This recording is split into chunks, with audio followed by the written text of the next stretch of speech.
imaginary friends, imaginary girlfriends. The best thing is an imaginary dog. Did I get that right? Imaginary dog.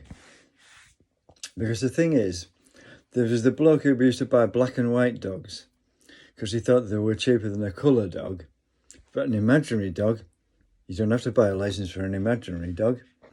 Yeah, I mean, it's like that train driver who put the light cab lights on especially for me. What was it? He said something along the lines of, when I was walking down the track, I thought, hey, your father might not have had a father, mate. You need to insult me, you mad bastard. And yeah, I mean, I once knew this bloke, yeah. Yeah, everybody was frightened of him. People used to cross the road when he was walking down the street. Well, that's what happens when you force somebody to face, as they thought, about 250 to 300 members of the IRA. This is how agitated it gets, because they didn't know I was being forced. They were frightened to death. We've told you. We don't want you here. You know, you're just not welcome here, mate. Go away. We don't want you. And that's the thing. They got more aggressive, so I got more aggressive. And I remember exactly what night it was. The 24th of December, 1988. This lad walked into the Fleece, my local. Well, it won't be me. And the pub just went dead like that, dead quiet, silent like that. And they were all staring at this bloke in the doorway. It wasn't me. This bloke, he was stood there, bolt upright, as aggressive as, and a stare that would have frightened Adolf Hitler to death, yeah. Bolt upright, lightning bolts in my eyes. And the whole pub just went quiet. They'd never seen anybody's look so aggressive and annoyed. Well, I wasn't that big, but a little bloke can be frightening. I thought, what's up with that lot, fella? I just thought I should have said something along the lines of, only me! Anyway, but I didn't.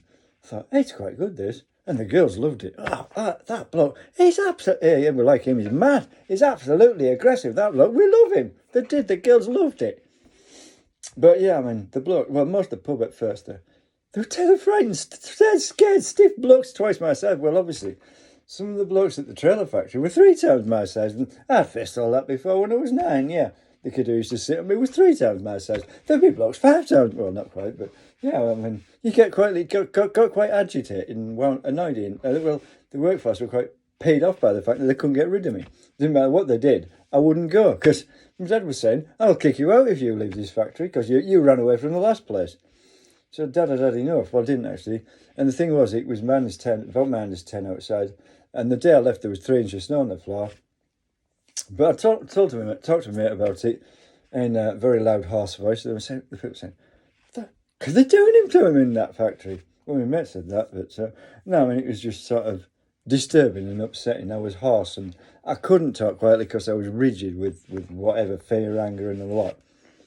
And my mate said, keep it down.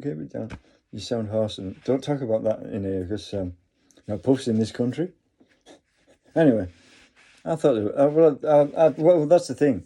I'd accused senior members of senior management of being gay, 2 or 3 of them. The workforce would think it was hilarious, wouldn't they? I can see it now. They've continued the joke because they think it was brilliant that I'd said 2 or 3 members of senior management were benders. They would have thought it was hilarious, so they've continued the joke. And I've continued to misunderstand it, and it's got worse and worse and worse. And all the time, it was just a joke.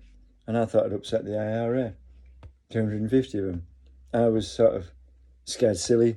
I mean, I did start to go white, but because it was from fear, when your hairs fall out every now and often, and every now and then, one falls out. And when they grew back, they were brown and not white. I don't dye my hair. It was stressing that caused it. It's not normal, and that's it. When those white hairs fall out, the new ones grow back brown. But when you're old and they're white, no, it's not they dye it. No, when they fall out, the new ones grow back white or grey. Yeah.